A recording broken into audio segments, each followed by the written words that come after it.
God, grant me the serenity to accept the things I cannot change, courage to change the things that I can, and the wisdom to know the difference. All right, Nick, welcome back, bro. All right. Today we're going to get into step two. And, step two, we came to believe that a power greater than ourselves could restore us to sanity. And, we're going to get into what that means for us and, like, the hope of this step and some of the spiritual principles behind that and our experience with it and how it's worked in our lives and how we pass that on to our sponsees and how that trickles down into the lives of everyone around us. But before we get started, you want to start us out with a prayer to get this going? Yeah, absolutely. Absolutely. All right. Oh, man. Take a moment of silence. Thank you, Lord. I just pray that you just come into this time, Lord, into this space, Lord, and that you intervene, Lord, that you just remove anything that's not of you, Lord, and just forgive us of our sins, Lord, where we fall short during the day, Lord. I ask that you may just speak through me, Lord, speak through us, and continue to be with the addict and alcoholic out there who still suffers, Lord. That's still discovering you, understanding their faith, what it is to have a higher power, whether they believe or don't believe, that you show up at the right time so that they can get to know you. In your name we pray. Amen. Amen. So step two, that process of coming to believe, was just that. It was a process, and it started like once this thing finally stuck for me, it started with step one, like humbling myself, that to the point where I knew that I was insane. And then like admitting that I couldn't do this by myself, but coming into these rooms and seeing people get and stay sober. And some people that were freaking broke off out there, like way worse off than me, gone through all kinds of horrendous tragedies and traumas and are able to attach to this program and like accept a higher power into their life and like seek out, their God of their understanding and allow that to work in their lives and completely transform. Yeah. Like the light comes on and, their lives change and this program works on them and it works, And so for me, like that was the first like coming to believe moment, like coming into these rooms and seeing that this program worked, and then understanding that I need help, dude. Like I need a higher power to come into my life to help me restore myself to sanity. Right. Because the things that I'm doing out here in the street are completely insane. Right. And I have lost my mind. Right. All of my actions are going against my better judgment. Like nothing that I'm doing is good anymore. I'm going against all of my morals and principles, that definition of insanity, right? Like doing the same thing over and over and expecting a different result. Yeah. That was like the process of my life, and it wasn't until I began to take these steps for real that started to change, and I had to admit that I was insane, first of all. Right. And then do something different. Like, stop trying to do this myself. Yeah. Because I did. I tried to be my own sponsor. I tried to, you know what I mean? Yeah. I tried to have God as my sponsor, like not ask another man to come to help me. I tried to only work some of the steps. I tried not to change all of my behaviors, and that's what I needed, dude. Right. I needed to change it all. Right. I needed to humble myself down to the core and be willing to do whatever it took. Right. And that meant, having an open mind that I could change. Yeah. That if I worked these steps to the best of my ability, that I could recover. Right. You know what I mean? And and some people have a hard time with that. Right. Like they feel like there's no hope. You know what I mean? Yeah. And I've been there before, like I've felt that hopelessness out there, Right. you know, and really the difference between that hopelessness that I felt and the hopelessness of thinking you can't get sober is that willingness. Right. Like when I was hopeless out there in the streets, like my hopelessness was like, I can't hold this together on my own. You know what I Right. mean? Like I don't have a shot in the dark at pulling this together. Right. Somebody just run me over. Yeah. Like take me out of my misery. You know what I mean? Yeah. Because I can't do this by myself and I'm not capable of getting sober and I'm hopeless. Yeah. You know what I mean? Yeah. But the truth is like if you're willing to work these steps to the best of your ability and allow a higher power to work in your life and like seek that out and cultivate that relationship and take the suggestions that we give in this program and like ask another person to help you through these steps that's already done them, you know, somebody that has what you want, Right. somebody that you look up to, that you know, you hear their words in the rooms and like you relate to that and, you know, that has some sobriety that you would like to attain, Yeah. and take their suggestions and the suggestions of people that have worked this program, your life can get better, Right. you know, and that's the hope of this step. Right. Right. Yeah, absolutely. And I think one of the biggest things is, and step 2 is we came to believe, Right. right? That a power greater than ourselves can restore us to sanity. And just trust and believe that, as you guys probably already know, my power greater than myself, that restored me to sanity is Jesus Christ, right? Now, I understand that doesn't operate, not everybody operates on that level. And, and I respect that for sure, because one of the biggest things that has always been a turnoff to me was, Bible thumpers, people that are going to push their faith onto you, right? And tell you, you know what, you're doing it wrong. Yeah. It's not like this. You have to believe in this, right? And people going door to door and shoving it down your throat. Like, no, I believe that's not how we do things, right? I believe that's not how, Jesus came and shoved it down people's throat, right? Right. He was a living example. He was the light, right? right. He was a light. People saw what he was doing, right? He didn't say, hey, this is how we do it, like, right? I mean, he did, but he didn't shove it down people's throat, right? But coming to believe is where it's at, right? So like that, like you said, that willingness, right? So you're getting ready to build up to the next step, right? Yeah. But you're willing to believe, Yeah. because everything prior to this that you've believed in, everything that you've done before, it's not working, right? And so you have to get ready, right? That something can restore you, because you have not restored yourself at this point, right? And so at this point, if you can't believe that a power greater than yourself can restore you, like you're trouble. out of luck. Yeah. What else you got? Yeah. Because you've already tried to restore yourself, and you failed. I know I say that because I speak for myself. Right? I've tried it thousands of times and I've failed, right? And I've tried it this way and that way and only on weekends. And I mean, you know it, right?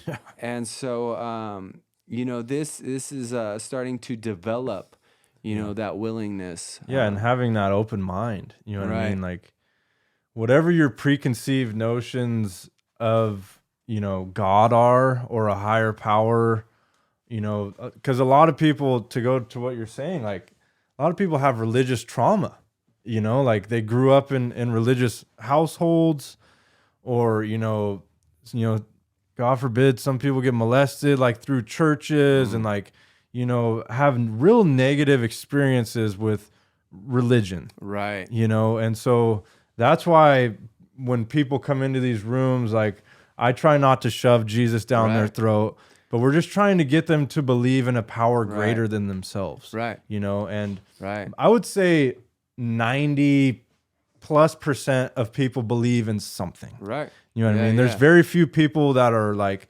no, there's no God. This is all just happenstance, like Right. atheist, Right. most people are at least open to the idea that there's something out there. And that's a Right. good starting point. Right. You know, because when you seek a higher power, you'll find one. Absolutely. Like And that's what it's about. And that's what it's about. And Jesus is at the door. Right. Like he's there waiting for you. Right. You know what I mean? And all you got to do is call on him. Right. And he's going to show up in your life. Yeah, and like they say, he's a gentleman waiting. And it's so interesting. So just a disclaimer for those of you guys out there that, have issues with religion and all that, like, just know this. Religion is what killed Jesus, okay?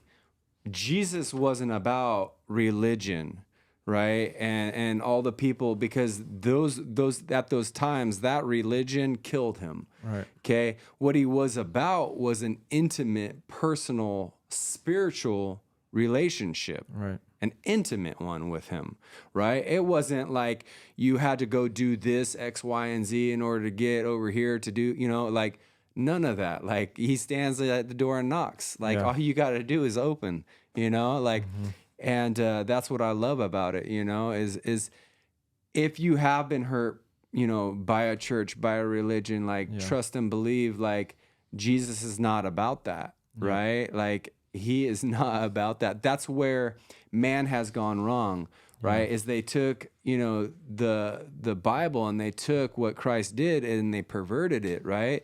They're putting their own into it, the man-made stuff, right? And that's where we pervert things. And that's why we continue to say, like, less of us, more of you, right? Take me out of the equation, right? Because I'm the one that perverts things, right? Within my own personal, system, systematic things. And I ruin it. Yeah, and that's a great point, and religion is not even the issue. It's people. Right. People are the ones that muddy the water. People are the ones that are, making these decisions and like are power hungry and using the power structure of religion to force their will, to get power and to get money and to get status. Right. Like there's nothing wrong with religion itself. Like religion does incredible things throughout the world. Yeah. Like it's a beautiful thing. It's a community of like-minded people with direction and like that care about each other and have God at the center of it. That's what it should be. Right. The problem is anytime you have humans, you're going to have issues. There it is, right? You know what I mean? Yeah. So we hurt people, right? Like that's the saying, but the truth is that broken people heal people too. Amen. Like we come together and share that trauma and we help each other through this. Right. And so, just having an open mind is a big part of this. And I recommend people read We Agnostics, if you're unsure, in Alcoholics Anonymous. It's a great chapter that, kind of gets you to a point where, at least you open that door to a belief that there's something greater than yourself. And if you're really struggling with the concept of God, like these programs themselves are more powerful than you because we can work together as a community to impact change on environments that I cannot do alone. Right. Right? Right. So power. There's power in community. There's power in these programs that is greater than myself. So if you need to start there, you can start there. Yes. And have an open mind to God, really. Right. Have an open mind to the creator of this universe. Have an open mind and seek him out because you have to be willing to do whatever it takes. Right. And that willingness, a huge part of it is being willing to have that relationship and like cultivate that relationship because man cannot save you. Right. I can't save you. Right. The doctor can't save you. Your wife can't save you. Right. And you can't save yourself. Right. Only God can save you if you're powerless over your addiction. Right. That's it. Yep. So if you want what we have and you're willing to go to any length to get it, then you're ready to take certain steps, right? Right, that's and it. part of that is seeking out a higher power Right. and like really, really seeking it out. Like talk to him, look for him, read about him, like really be diligent in that relationship. Open-minded. How are you going to know what his voice sounds like if you don't talk to him? Oh, dude, right? yeah, I It's a got stuff on that relationship. too, yeah. Yeah, speak on it. Oh, I was just gonna say, I was talking to my boy about, he's like, what does God sound like, right? And I forget what it was, man, but we were doing something, and he just experienced something heavy in his life, right? Yeah. A heavy situation in which we were talking about earlier, right? And and then we got home, right? And he has this little radio that he built from scratch, right? He Nice. soldered it all together. It was super cool. Anyways, and he did a little bit wrong, so it doesn't turn up all the way. So he like has to hold it right to his ear.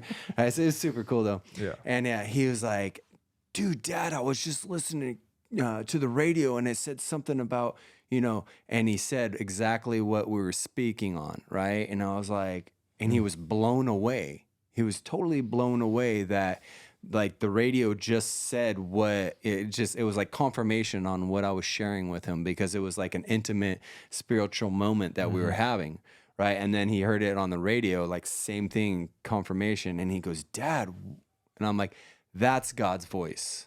I'm like, Yep. "That's what you need to open your ears to, Yes. open your mind to." Right? It's not like thunderbolt and lightning coming from the sky that we're waiting to hear, see God riding down on a horse, shining horse. Like, no, like he shows up on the radio. Yeah. He shows up on a napkin. He shows up on a billboard. In the literature. Like, in the literature, like, but being open-minded to Yes. it, right? Pray for that open-mindedness that you may see and hear, because half the time when we go around this world, where our eyes are shut, our minds are closed, we're in our own head doing our own thing. Yep. Right? So how are we ever Absolutely. going to hear God's voice or anything like that?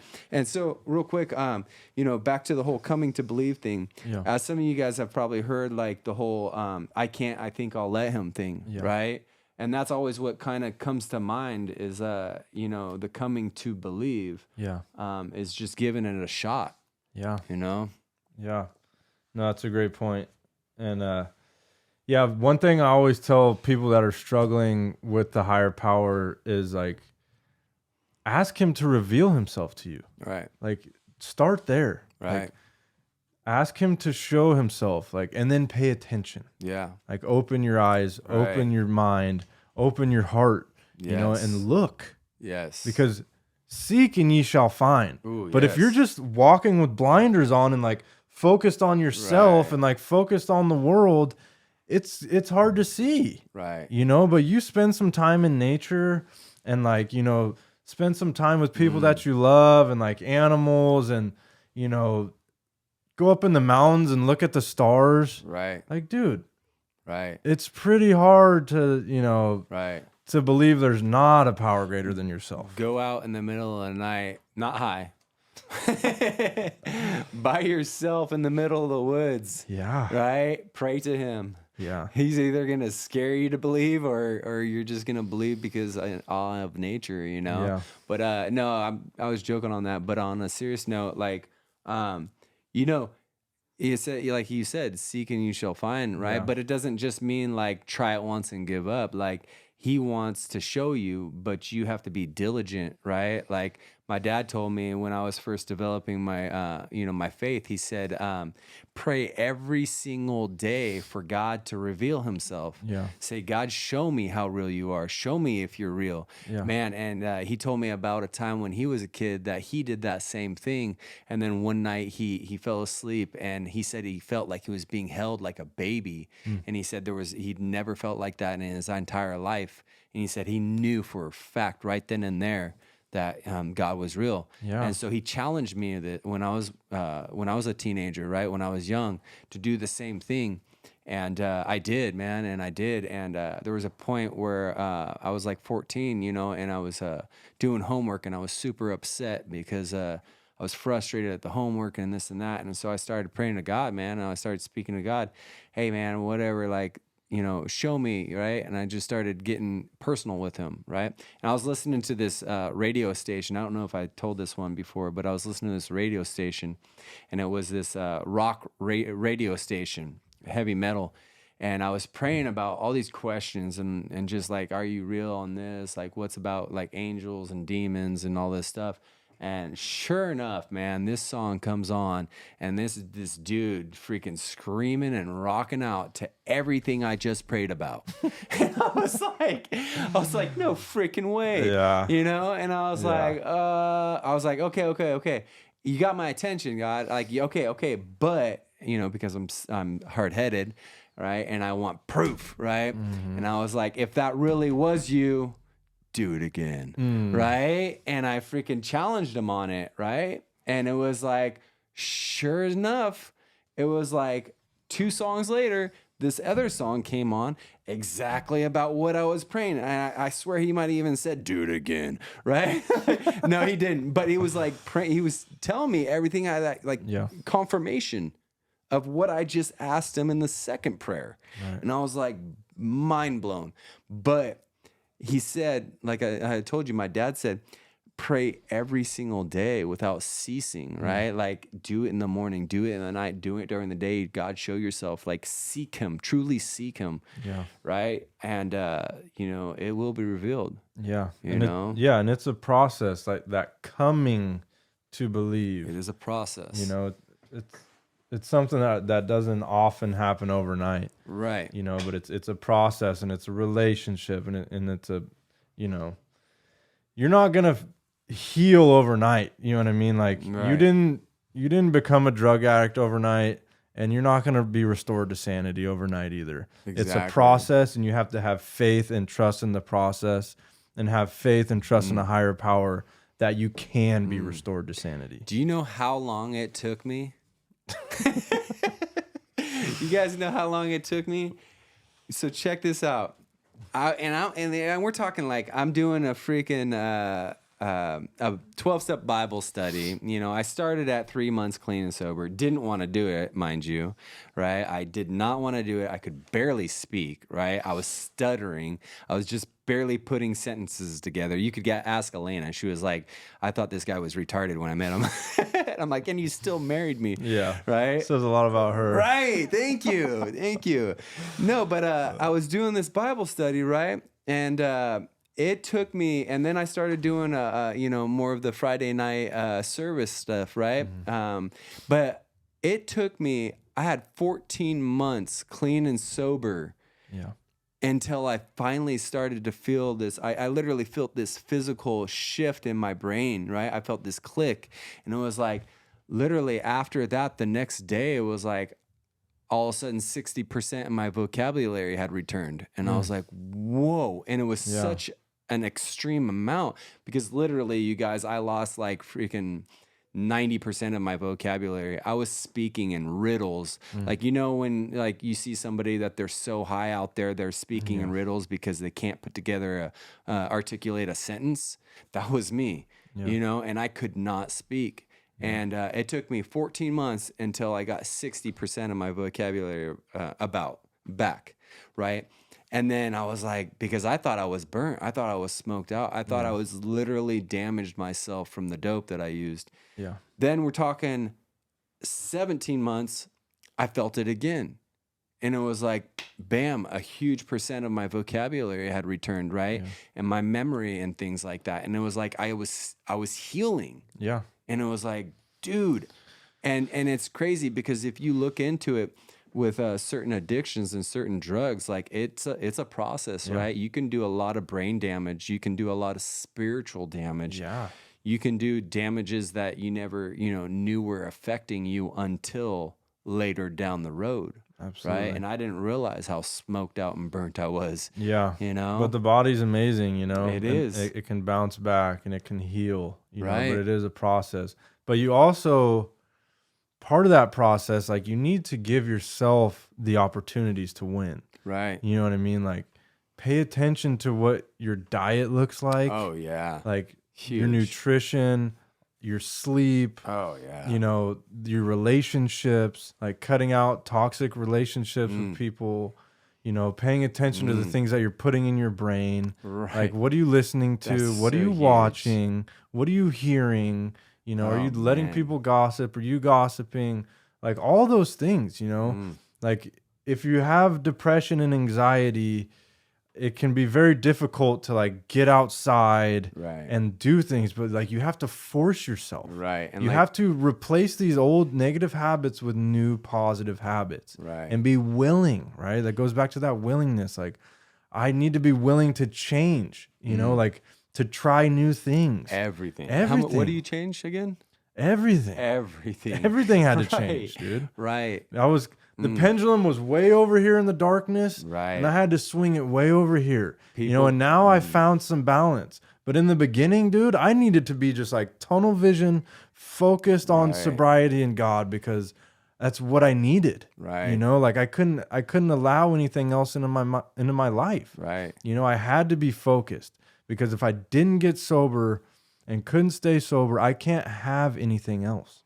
Like this recovery has to be the foundation of my life, and God has to be the foundation of my recovery. Right. You know what I mean? Right. And if I put those things first, then I have a chance to do something. Absolutely. But if I don't have that first, I everything falls apart. Right. But I have to give myself an opportunity to win. I have Right. to give myself an opportunity to be restored to sanity. You know, and then be patient with yourself, have trust in the process, and have trust in a higher power. You know, and like feel that faith and like walk in that faith and live Right. in that faith. Believe in it. Believe in it, dude. Right. And like know that you're taken care of, and just do the next right thing. Right. You know, one day at a time. Right. And when you're doing the next right thing in your life, one day at a time, and putting that trust in God, and like have a positive outlook, and you're connected to the program and the fellowship, and you're cultivating this relationship, and you're eating right, and you're sleeping, and you're exercising, and you're going outside, and you're reading positive stuff and listening to worship music, and you got Right. good relationships, you know, and you're happy and joyous and free, dude, you become into the flow of life. Right. And you become tapped into the will of God, and like you Right. just want to serve him and like spread this to other people. Right. You know, and when you just take it one day at a time and do the next right thing day after day after day, those wins stack up. Right. And all of a sudden your life is transforming, and you Right. start to feel better about yourself, and you start to feel better about your circumstances. And for me, it was like I no longer cared about the outcomes. You know what I mean? Like I gave these expectations over to God, and I just wanted to live in his will and do the next right thing. Like work hard and trust God. Right. Like grant me the serenity to accept the things that I can't change, Yep. the courage to change the things that I can, and the wisdom to know the difference. That's Like it. control the controllables and give the rest to God. Right. And that's it. Right. And you know, I just want to say what popped up as you're speaking is you know, you kept on mentioning you just fellowship and people, right? And you know, it's if you're trying to take these steps on by yourself, don't, right? If you're trying to get clean and sober by yourself, don't. Yeah. If you're sitting at home, sitting there going, I don't want to go to a meeting, do, right? Yeah. That's when, yeah, I mean, we all know it. That's when you need to go to a meeting, is when you don't want to, right? And like, I've had people come up to me and go, hey, can I get one of those? And I'm like, yeah, you got a sponsor? And they're like, no, I was just gonna do it. And I'm like, I mean, like, I'm not here to tell you what to do, but I can only tell you by suggestion that that's, you know, designed to do it with someone else, right? Because we walk in fellowship. And as you were speaking about, you know, yeah, so anyways, I was going to go off course, but doing it with fellowship, right? Doing it with people. There's healing power in that, right? They've done scientific studies of healing in community, right? I don't know if you guys have ever watched that video about the lab rats and the alcohol, right? And the Petri dishes. It's a trip. Have you ever seen that one? Yeah. Yeah, it's a trip, man. And the is rat freaking got sober through a community cage, Yep. right? And it was like Rat Park. It still had access to the cocaine. It still had access. But if it had a better environment to live in and community and like a healthy environment, it chose not to do it. Right. Because it was satisfied with its life rather Right. than when it was isolated in the cage, it chose Yes. cocaine until it died. Right. You know, but when it had a good culture, environment, and family and like a healthy living style, it didn't need the right. cocaine. Right. And so just go to say, like, put yourself around people, but not just people, right? Show me your friends and I'll show you your future, right? Amen. Like if you want to continue to like, put yourself around questionable people, like Yeah. you're going to be a questionable person, right? You're going to be, still doing dirt, still freaking Yeah. scamming, still doing all that stuff, right? Yeah. But like, look for, the people that you see something that you want in them, right?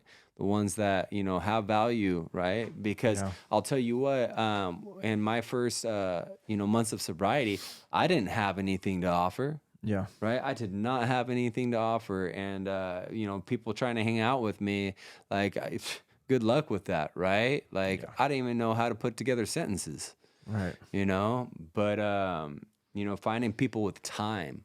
Right. And then Yeah. not only like just finding people with time, but look at their footwork. Right. What are they doing in their walk? How did they obtain, 6 years clean and sober? Yeah. Right. How did they obtain 8 years clean and sober? What are they doing? Yeah. Right. In their everyday life. And mimic those things. Mimic it. Absolutely, man. Show me your friends and I'll show you your future. That was a big thing for me. It was like reading these books about successful people, like watching these YouTube channels on successful people that I wanted to be like, and then like start doing the things that they're doing, and Right. they're doing all the things that we talked about, like having discipline in their life and their choices and their habits, right? Yeah. And they all do similar things. I'm like, okay, well, maybe I should try these things too. Right. You know what I mean? And again, it's a process. And if you're having a hard time coming to believe, just go look at my Facebook from like 2007, 2008. Right. Look at my And rap then- sheet. And look at us now. Like, Yeah. you should get belief in that. Right. Yeah. Let's talk about the biblical scripture behind it. Yeah. So, okay. So we've got Philippians 2:13. So God is working in you, giving you the desire and the power to do what is right. To do what is right that pleases Him. So, yeah, man. If He's always working, right? It's just once we come to believe in that power greater than ourselves, we're allowing Him to do His works in us. Yeah. Right. And that's like ultimately all He wants. Yeah. Right. Is He wants to be able to, bless our life. Right. But we're sitting back here, having our wall up. Right. Because of past pain, past hurt, past whatever, past issues. Right. But until we, fully let our walls down, right? And let them in and actually believe, right? Believe that there is a power greater than myself that can restore me, right? That there is a power that can save me from my addiction, from freaking booking, from freaking child support, from freaking child custody, from all that, right? Yeah. I believe in a power greater than myself that can restore me from all that. Yeah. Right. And it all goes hand in hand, man. Addiction, man, is such a trip. I was just talking to somebody the other day, and it's like, they were trying to make some serious decisions while drunk at the casino. And it's like, you are tripping. Yeah. Like, you don't even know, like, you're not even in your right mind. Like, are you kidding me? And they're sitting there trying to like make these huge decisions that are going to impact like the course of their life and those around them. And That's it's the like, insanity. it is, dude. It is, The insanity. you Read that one more time for me. Okay. Let's see if I can get this right without the stuttering coming back. No. Okay. God is working in you, giving you the desire and the power to do what pleases Him. Yeah.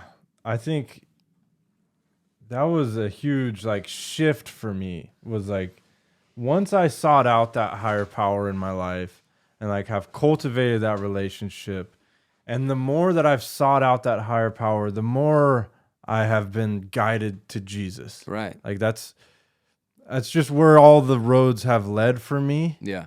And my heart has been changed through this seeking and like through this cultivating and through this relationship Right. with my God. I Right. no longer have the same desires I used to. Right. Like my spirit has been changed. Dude. My heart has been opened up. My mind has been healed, and I've been restored to sanity. Right. And like I'm no longer living for Blaine, you know, Right. like focused on Blaine. Yeah. Obviously, I still live in the flesh and like I struggle Yeah. to this day, but my heart has been changed to where my desires are for peace. My desires are for service. My desire is to please God. Right. You know, where before it was like, how can I get and use more drugs? Right. How can I get and use more money? How can I get more power? How can I get more status? How Right. can I get this car? How can I get that girl's attention? Like self, like lust of the flesh, you know what I mean? Just constantly pleasure seeking, constantly trying to avoid pain, regardless of the consequences. Yeah. Whereas like today, through walking this journey hand in hand with my higher power, my heart has been opened and changed Right. to where now I desire things that are greater than myself, you know, and like try to put God's will at least like into my decision making. Like, Yeah. does this decision align with what I believe God's will is? You know, is this gonna negatively affect anybody else? You know, and like being aware of how I'm treating other people. You know, before I didn't even care if I was hurting you. Like Right. it's all about me. Right. Me, dude. You know? Serious, huh? And today I try to put, you know, my family before my decision making, like try to pay attention to how I'm operating in society. Yeah. You know, and like trying to and my taste in things, you know, like my taste in music, my taste in media. Right. I no longer desire the same things. Right. Like when I was lost in the flesh and I just had that lust of the flesh, you know, I'm not saying I'm completely cured of it, but I no longer seek that out all the time. Right. You know what I mean? I no longer have the desire for power or money. It's never enough, dude. Right. No amount of money can satiate me. Right. It's never It's a trip, enough. huh? I have more money now than I've ever had in my life, and Right. it's just like, how do I get more? Right. Right. It's just never enough. Anything. I think, yeah. Stuff, cars, tools, Yeah. anything. It's never enough. Yeah. You know, God is the only thing that can satiate me. Yeah. And when I'm okay with my creator, I'm okay with myself in the moment and I can be at peace. Yeah. And like, that's all I was searching for.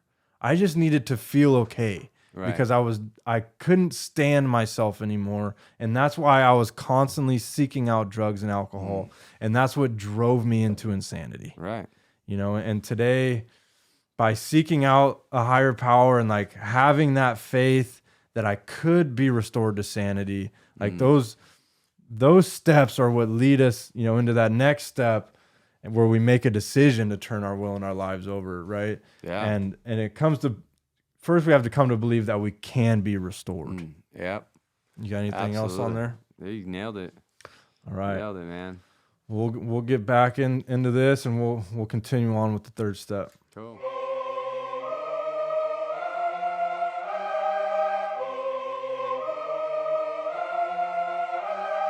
Victorious we became, but never forgot where we came from.